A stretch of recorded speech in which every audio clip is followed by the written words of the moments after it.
Queridos, a epístola de Pedro, ela começa... Pedro, ele é um camarada que trouxe uma visão muito judaica, que nem Tiago. Ele não sai do contexto judaico e do contexto tradicional do judaísmo. Se vocês verem a carta de Tiago e o contexto da carta de Pedro, ele só tem uma coisa que distingue a Tiago, tá? Que ele fala, ele é cristocêntrico. As cartas de Pedro são cristocêntricas. Se vocês olharem, parece que é Jesus falando, de tanto que Pedro puxa essa parte de Cristo. Amém? Então nós vamos começar aqui entendendo o que Pedro, para onde Pedro enviou essas cartas, o que Pedro, para qual foi o público, tá? Eu lendo a carta, embora o pastor Marcelo Medeiros ele fala que Pedro não escreveu aos judeus, eu tenho uma, como é que eu vou dizer para vocês? Eu tenho uma opinião, tá? Lendo, eu tive uma opinião, que Pedro, quando escreve a carta, ele vai escrever da seguinte forma: primeiro, para os judeus cristãos, segundo, para os gentios. Esses são os dois alvos, os públicos alvos de Pedro. Os judeus cristãos que foram espalhados desde o cativeiro babilônico, tá bom? Que chamamos de diáspora. Diáspora.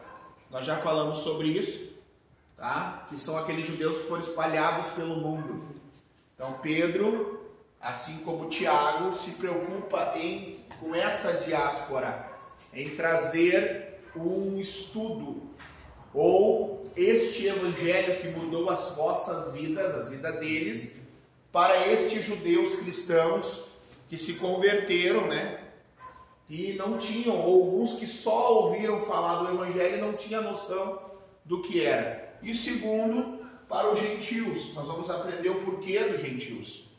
Tá? E por que eu tenho essa questão de achar que também era para os judeus, tá? Primeiro, porque Paulo deixa Paulo quieto.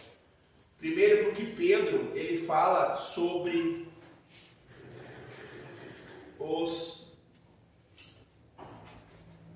o povo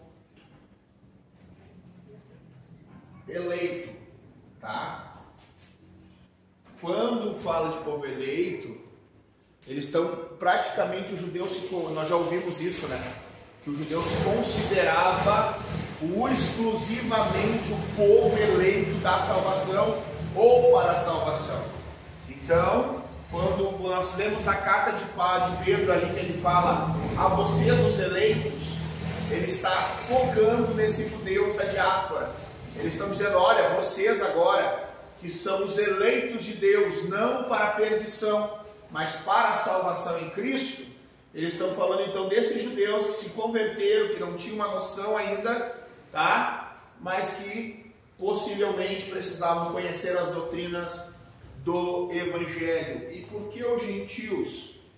Porque eles vão também a falar, porque outrora, ele vai escrever, outrora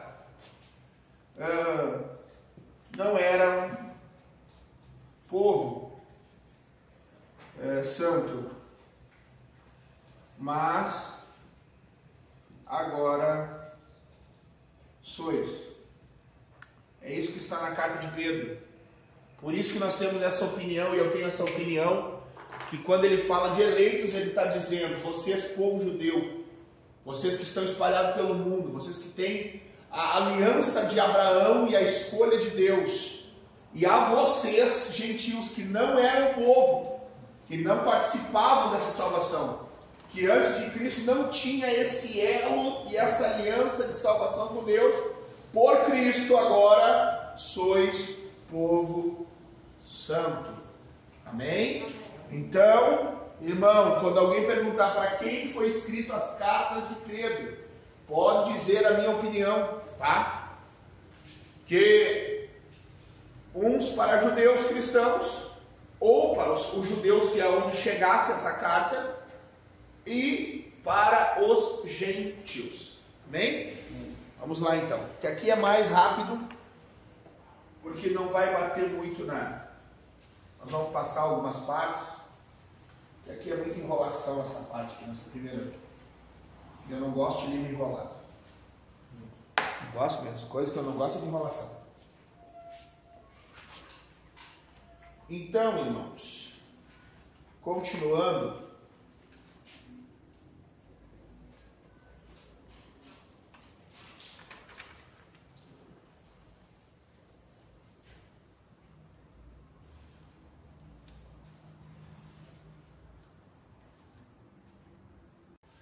quando Pedro escreve esta carta, ele tem um foco: trazer a nova vida em Cristo, tanto ao cristão gentil como ao cristão judeu.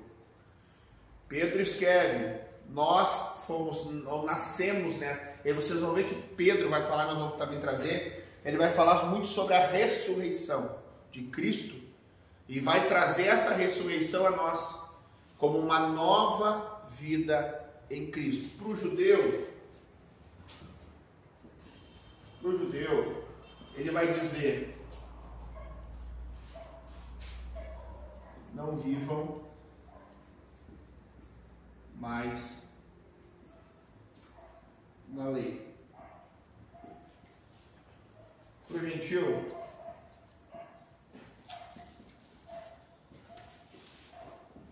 não vivam mais a velha vida. Amém? Cristo mudou a vida de vocês. Então, aos judeus, não vivam mais na lei. Não vivam mais para a lei. Não vivam mais com ritos. Vocês não precisam mais disso. Agora vivam em Cristo. Assim, aqueles que morreram com Cristo ressuscitarão com Ele uma nova vida. Então, vocês têm que viver a novidade de vida em Cristo. Aos gentios ele traz, só que de uma outra conotação. Ele vai dizer: vocês que viviam nas práticas do pecado, nas práticas da imundícia, nas práticas das trevas, abandone esse ritual, abandone essa velha vida, e a partir de hoje, assim como Cristo, Deus ressuscitou a Jesus dos mortos, ressuscitará vocês também para uma nova vida. Amém? Vamos lá então.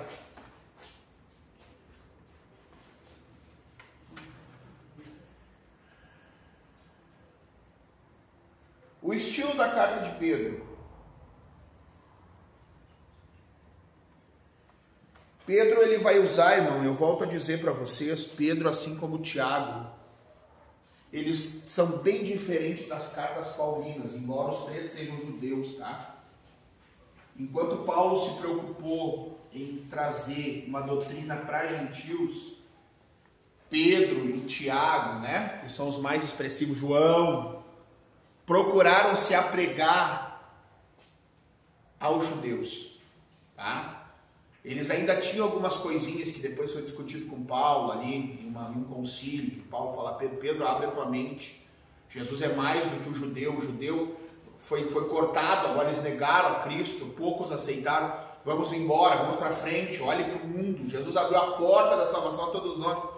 Por quê? Porque Pedro tinha essa coisa com ele ainda pregava que nem Tiago, ele pregava dentro de Jerusalém, para o povo judeu, porque ele dizia assim: agora, ainda mais agora que Cristo, né, o nosso Salvador, agora sim valemos, por causa dessa nova aliança em Cristo, vamos pregar aos judeus e vamos tentar resgatá-los dessa cegueira que fez os pregarem a Cristo na cruz. Amém? Então o que acontece? A visão de Pedro, leiam as cartas para vocês, leiam em casa, vocês vão entender o que eu estou falando. É totalmente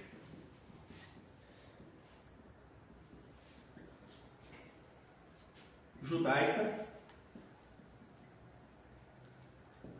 e tradicional. Totalmente, totalmente. Tá? Só vai mudar numa coisa que eu vou explicar daqui a pouco. Pedro, ele vai usar muito, escutem, ele vai usar muito. Ele começa a carta em 1 Pedro 1, 16, 15, 16 assim, ó. Sejam, como é que ele fala? Sejam santos em toda a vossa maneira de viver, porque está escrito, sede santo, porque eu... Aonde está essa palavra? Alguém sabe no Velho Testamento? Levíticos 19. Jesus diz a Moisés, Deus a Moisés, diga ao povo que eles se santifiquem, porque eu, o Senhor, sou santo. Então o que vai acontecer? Pedro vai usar no NT o Antigo Testamento. Tá? É isso que o Tiago faz. Só que o Tiago ele é mais feroz, ele usa uma velocidade muito forte, ele ataca como um profeta.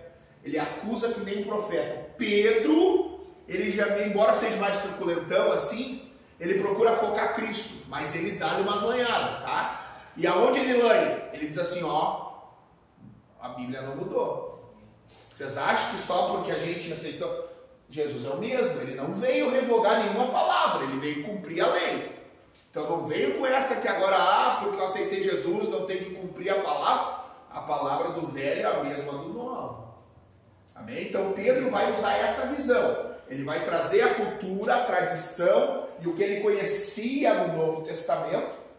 E ele vai quebrar essa tradição cerimonial, mas ele vai trazer a tradição litúrgica, tá?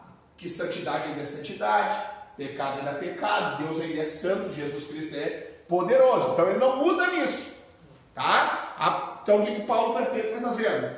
Eu vou colocar o Antigo Testamento, que é a tradição do judeu, todo judeu cumpre, para os cristãos, que são o novo Israel de Deus. Tranquilo? Até aqui tranquilo? Então, se vocês olharem, leiam, não leiam, peguem um tempinho e leiam a carta de Pedro. Vocês vão ver duas coisas na carta de Pedro. Parece Cristo falando. Vai ter coisas que vocês dizem, meu Deus, parece que Pedro anotou o que Jesus escreveu e botou ali. E segundo, é totalmente judaico. É totalmente um parâmetro para os judeus. Amém? Então o estilo da carta de Pedro é um estilo tradicional do judaísmo para os cristãos, e depois ele começa a enviar cartas onde vai Capadócia, Galácia, né? Mas com esta visão, Pedro tinha um foco. Eu sei que tem judeus lá, então o meu foco não é os gentios ainda. Se passarem na mão deles, beleza. Mas o meu foco ainda é a pregação para os judeus que estão lá espalhados pelo mundo. Na diáspora, na dispensação.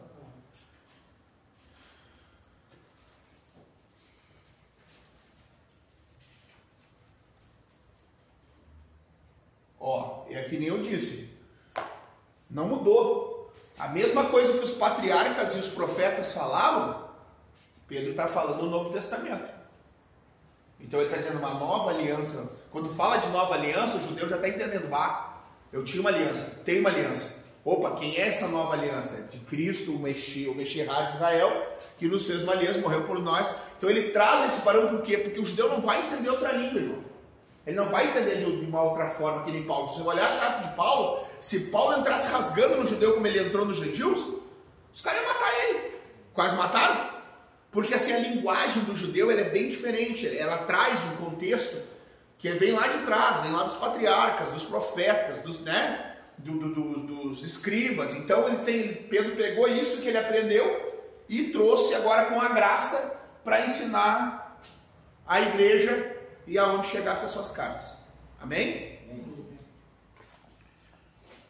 Você vai ver que ele fala de Cristo, fala sobre o batismo. Se nós lermos ali, tudo numa convicção de que não mudou, é a mesma coisa.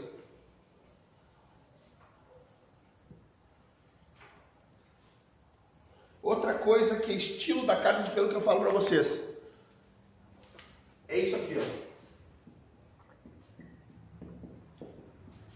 Jesus é o centro das cartas de Pedro. vocês vão ver que não tem outra palavra a não ser a dele, é ele.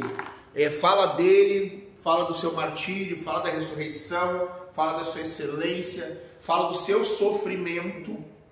Ele tem que explicar que o sofrimento, nós vamos ver isso daqui a pouco, que o sofrimento do cristão não é porque Deus abandonou, porque nós erramos, ou porque não, tem um propósito e nós vamos entender o porquê deste propósito e Pedro vai nos ensinar. Então, Jesus é o centro das cartas de Pedro. Vocês querem ver uma coisa? Olha só. Por exemplo, muitas palavras, e a maioria, muitas palavras na carta de Pedro vai estar assim, ó.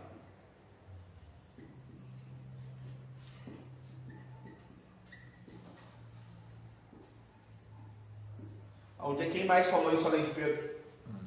Jesus, Sermão do Monte. Bem-aventurado, bem-aventurado, bem-aventurado. O que Pedro faz? O que Pedro faz? Pedro foi um dos mais próximos a Cristo. Amém? Pedro, Tiago e João.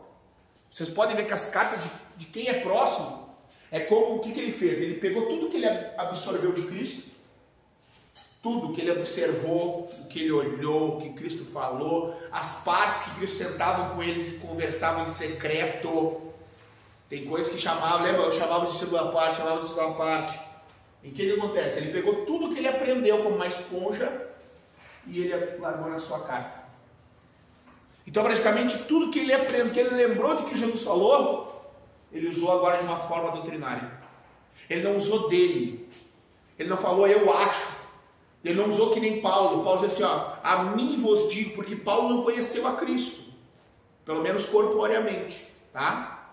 Paulo andou com Cristo em espírito, mas corporeamente, de ver, de andar, de dormir ao lado, de ver Jesus acalmar a tempestade. Não. Intimidade. Essa intimidade, essa proximidade. Eu penso assim, irmãos, quanto mais próximo eu sou de uma pessoa, mais eu conheço ela. É ou não é? E às vezes eu falo coisas que ela fala. Sim ou não?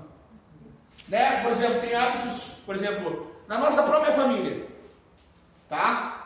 O fulano fala, tem coisas que daqui a pouco tá falando igual teu tio, teu pai, né? Porque eles estão de tanto eles falar, você assimila aquilo. Eu penso Pedro assim. De tanto Jesus falar, bem-aventurados, olha, né? Em verdade vos digo.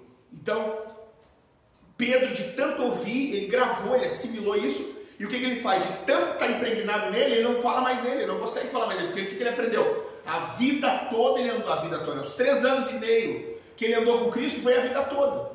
E essa proximidade de Jesus fez com que ele absorvesse coisas que marcou a vida dele. O que ele vai fazer? Ele tira daqui os ensinamentos que não é errado, que é o Cristo, e traz para a carta dele.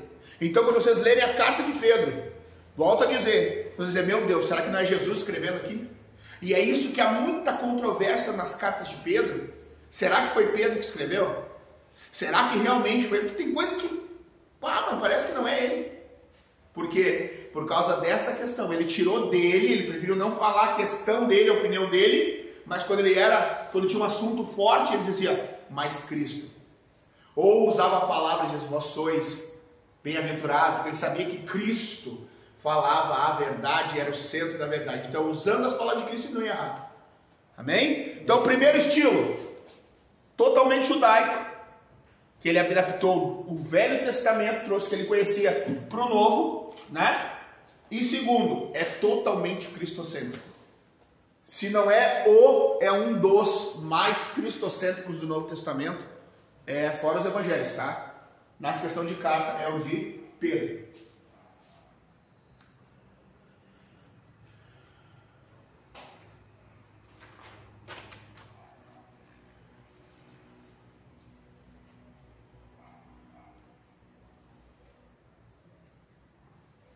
Outra coisa, Pedro trazia e vai trazer dois marcos ou 2 coisas na sua carta, tá? Ele vai falar muito disso.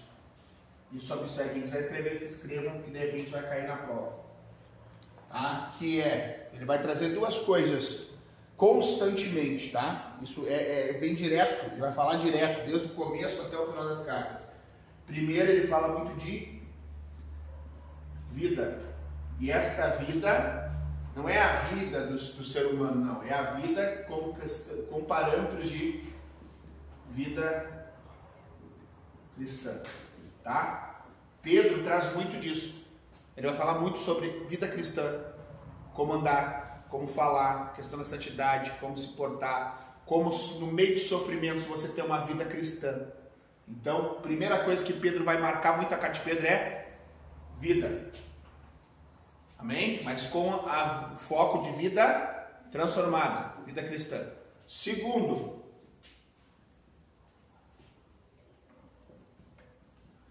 ressurreição. Aqui é outro forte parâmetro da carta de Pedro. Ressurreição. Ele vai trazer 3 partes da ressurreição. Como nova vida, como a ressurreição de Cristo, como vitória, e nós vamos aprender agora, essa ressurreição como poder e penhor divino, que nós vamos aprender agora, daqui a pouquinho, tá? Então, quando vocês lerem a carta, porque a vida, porque tenhais uma nova vida, vocês vão ver que ele usa muito esse jargão, vida, vida, vida, vida. É que nem o João. O João usa muito o verbo, o amor, o verbo, o amor. Então, que nem eu falei para distinguirem, Pedro tinha uma marca. Vamos ver se é Pedro escrevendo vida e ressurreição. Acabou, é Pedro. Ninguém mais falou de ressurreição que nem ele. E aí depois nós vamos explicar a questão de que as 3 vertentes da ressurreição que Pedro fala. Amém? Aqui eu achei muito chato, na verdade, vou ser bem sincero. Muito volteado. Pastor, a ressurreição de Cristo se resume na nossa esperança, né? Isso. Cristo não ressuscitou, a gente vai estar fazendo o que se não acreditar na vida eterna. Sim. Que nem eu falei para você, ele vai falar aqui, ó, a realidade da ressurreição. Porque através dessa ressurreição, é isso que ele queria que os cristãos entendessem. Vocês não vivem mais a vida morta, aquela vida antiga, aquela vida de pecado, aquela vida que tem que ser sepultada. Assim como Cristo morreu, morram para o pecado. Assim como ele foi sepultado, sejam sepultados na vossa carne. Mas assim como ele foi ressuscitado, eu quero que vocês sejam, que o poder de Deus levante vocês para uma nova vida. É isso que Pedro botava na cabeça dos crentes. Vocês têm que ser diferentes. Viver cristão é na prática, né? Se não viver diferente, vocês não vivem a ressurreição. O que é ressurreição, irmão? É eu morrer e ressuscitar. E geralmente quem morre, eu nunca vi alguém ressuscitar, sinceramente. Eu acho que se eu visse aqui na lomba, eu acho que eu voava para cima, eu pulava, chorava, não sei o que fazer. Né? Eu já vi braço e pé crescer, isso eu já vi. Eu fiquei apavorado. Imagina alguém ressuscitar. Tá, mas vamos supor, é alguém que vai ter uma outra oportunidade de uma nova vida. É isso que Pedro está dizendo. Vocês estão tendo uma outra oportunidade de uma outra vida. Essa vida passada morreu. Tá bom? Outra coisa. Havia muita incredulidade. Isso é complicado. Sobre as questões espirituais. Ainda que o povo vivesse uma vida com Cristo, a incredulidade, através das falsas pregações, dos falsos mestres, trazia um desconforto, uma incerteza no coração de muitos crentes. E isso trazia o quê? Será que é verdade? Será que Cristo mudou minha vida? Será que Ele vai voltar? Então Paulo combate isso dizendo, meus filhos, sejam fortes, sejam sólidos, aquele que vos prometeu é fiel. Ele morreu por vocês, não morreu? Ele não disse que ia morrer? Morreu. Ele não disse que ia ser sepultado? Ele não disse que ressuscitou? Eu vi ele, eu creio que ele ia assim, eu vi ele vivo. Eu vi o Cristo, não era outro. Ele me encontrou na praia, eu vi ele. Ele perguntou se eu amava, eu toquei na filha, eu me abracei ele. Então eu posso dizer para vocês, é real. Não duvidem. Essa ressurreição é real. E isso veio para combater a questão dos falsos ensinamentos. Tinha muitos falsos ídolos, né? Falsos mestres, irmãos. Tinha muita gente que confundia, que nem hoje tem. Tem gente pregando bobagem. E por causa de um mau conhecimento de pessoas que não se levantam para ensinar o certo, as pessoas estão sendo confundidas. Tem pessoas que não acreditam mais na salvação. Tem pessoas que não acreditam mais no arrebatamento da igreja. Tem gente sendo pós-tribulacionista. Tem gente assembleiano sendo reformador. Pelo amor de Deus, isso é contra o pentecostalismo. Isso é errado. Mas se nós não nos levantarmos e nos posicionarmos, como Pedro disse, daqui a 10 anos a igreja está reformada. A igreja Assembleia de Deus não tem mais um argumento e mais nenhuma manifestação espiritual. E isso é sério, irmãos, está começando. Eu volto a dizer a vocês, cuidado com o que vocês ouvem. Cuidado com o que vocês... Nós somos pentecostais. Se você não é, saia desta igreja e vá para uma igreja que você quiser congregar. Mas a doutrina, a forma, o pilar central da igreja é o pentecostalismo. Atos 2 existiu, e isso é o lema da igreja pentecostal. Amém, irmãos? Eu sou batizado no fogo, eu creio no Espírito Santo, eu creio em falar em línguas, eu creio que Jesus Cristo vai voltar antes da tribulação. Agora, professor, claro que o Papa acabou de aprovar o casamento do mesmo sexo. Isso é só o começo, irmão. Isso é só o começo, se preparem. Escutem o que eu vou dizer, eu não vou... Para um pouquinho. Eu vou...